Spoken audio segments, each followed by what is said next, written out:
Next, another take on Western money in the developing world.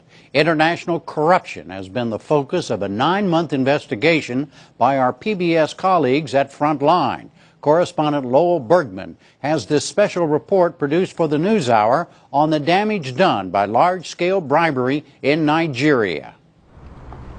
Last September, in federal court in Houston, Texas, corporate America paid attention when this man, Albert Jack Stanley, pled guilty to bribery. Jack, you don't want to say anything?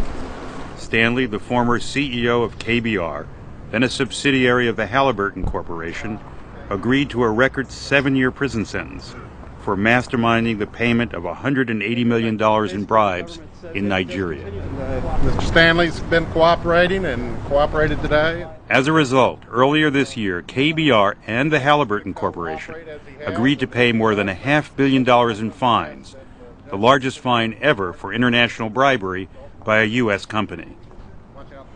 This case has opened a window into the way multinational corporations do business in corruption-plagued Nigeria. The World Bank has reported that Nigeria has lost $300 billion over the last few decades due to corruption. I will not argue with them. 300 billion disappeared over a period of years. Olusegun Obasanjo was president of Nigeria from 1999 to 2007. Fighting corruption is like fighting a war in a battlefield. A former Nigerian general, President Obasanjo is a founding member of the anti-corruption organization Transparency International. Corruption, you would agree, is endemic in Nigeria. It is. Corruption is a cancer that must not be allowed to be in the body of a nation because it destroys. And that is what we were fighting against in Nigeria. In 2003, President Obasanjo appointed this man, Nuhu Ribadu, as Nigeria's first chief corruption hunter. We went after the very powerful people, the rich ones, those who hitherto were above the law. One of the governors, we think he took close to about 75% of the resources of the state. One governor took 75% of the money from the state government? And this is a state that is probably made over $1 billion in terms of revenue. The governor diverted minimum 75% of that for himself, alone. While the people are living on $2 a day. That's it. Corruption has taken over the engine of government in Nigeria. It's what runs everything. The cost of this corruption is most evident here in the Niger Delta, the center of Nigeria's oil industry. But all that oil wealth does not reach the people, who live in abject poverty, with the land and water devastated by spills, and the air poisoned by the constant burning of natural gas, called flaring. All this the consequence of out-of-control corruption. And before you took office, no company had been prosecuted in Nigeria for bribery. Never. And you come in and you make how many cases? Thousands. And then we got convictions, about 270-something. 270-something convictions. Yeah. World record, I believe, by any standard, Ribadu says he went out of his way to set an example. No one was immune. You investigated your boss? The Inspector General of Police, yes, I investigated him. I seized $150 million from him and sent him to prison. And governors of some of the wealthiest state governments? Several. Didn't they try to bribe you? Several times. Several. Indeed, at one point, there was a particular incident where I was given $15 million cash. You were given this money? Directly. Former governor of one of the Niger Delta states in Nigeria, he gave me cash, $15 million, in bags, 2 heavy big bags, and I used it as evidence against him. But Ribadu says when it came to the really big payoffs, involving major multinational companies with bribes going to the top leadership of the country, he often felt powerless. Most of these things happen outside Nigeria. The documents are not in Nigeria. The money is not in Nigeria. The entire transactions do take place outside. That is the difficulty I face. The big chief executives, they are not in Nigeria. The only time they go to Nigeria is to go and give somebody money. which is exactly what the U.S. Justice Department found when they began to investigate the Halliburton KBR case as part of a crackdown on international bribery. The bribery scheme began more than a decade ago, when KBR led a consortium of companies competing for the contract to build this massive $6 billion liquefied natural gas plant in the Niger Delta. The KBR consortium, led by Jack Stanley, would pay $180 million in bribes to a succession of Nigeria's leaders to secure that contract. It's one of the few cases we've seen where you've got all the players in a complex international structure of fraud, corruption, and self-enrichment. Veteran journalist Patrick Smith has followed the case.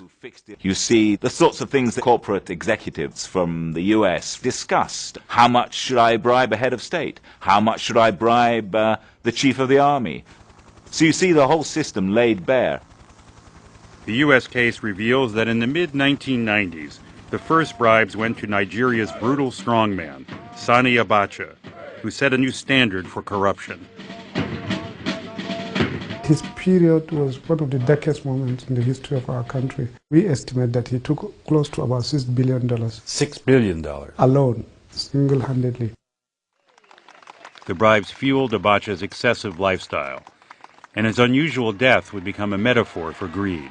And the story is that he took an enormous amount of Viagra and then was entertained by a succession of prostitutes from around the world in one sort of marathon sex session. And after that, he was left a wreck on the floor, foaming at the mouth, and that's where he was found. So there are various explanations. What was pretty clear was that the Nigerian elite, particularly his fellow generals, had decided they'd had enough of him, and a lot of people wanted Abacha dead. But after Abacha died, Jack Stanley continued the bribery scheme. And because of his success in landing big contracts, Stanley was promoted to become CEO of KBR in 1998 by the man who was then running Halliburton, Dick Cheney. Despite the fact that millions in bribes were paid while he was CEO, Cheney has always denied knowing anything about the bribery conspiracy. And so far, Jack Stanley, according to sources, has not directly implicated his former boss. But Stanley has implicated former Nigerian President Obasanjo, who denies ever taking a bribe. You have been able to resist the temptations, then? Well, I've been investigated and re-investigated and re-investigated, and nobody can find corruption around me. Because you know your critics say you're just too smart. Well, if it is being too smart, then somebody who is smarter should have found something. In the interviews we've done and in the public documents that are now in file in the United States, it does indicate that there were meetings that took place while you were president. No, I won't say that meetings were not taking place. But I've just told you that there were ministers in my own government that participated in corruption. It reached to your vice president, right? It reached to people in your own political party. I will not say no. In fact, sources in the U.S. government say that Jack Stanley has revealed that he met face-to-face with then-President Obasanjo in 2001 about continuing the KBR bribery scheme. Nuhu Rabadu says that while he was unable to find any evidence implicating Obasanjo, he believes the Justice Department knows if the former president is in fact corrupt. And they know exactly what happened. Hopefully something will come out. I think it's only right and fair. Let the world know exactly what really happened and who are involved. The real tragedy, Rabadu says, is that $180 million in bribes could have saved lives in Nigeria. $180 million could build 100 hospitals. This $180 million could build 100 schools. Probably will provide thousands of kilometers of roads by African standard. Today, Rabadu is no longer hunting corruption in Nigeria. Soon after President Obasanjo left office, Rabadu himself was removed and became one of the hunted. He was chased down and shot at, but his bulletproof car saved his life. I survived it. They wanted to kill me. If you fight corruption, it fights back. And I fought corruption in Nigeria, but I'm lucky, I'm out. They missed you. Yeah. Very lucky. for now. He now lives in exile in the United Kingdom. As for KBR's Jack Stanley, he admitted to not only arranging the bribes, but also diverting millions from the bribe money into his own personal Swiss bank account.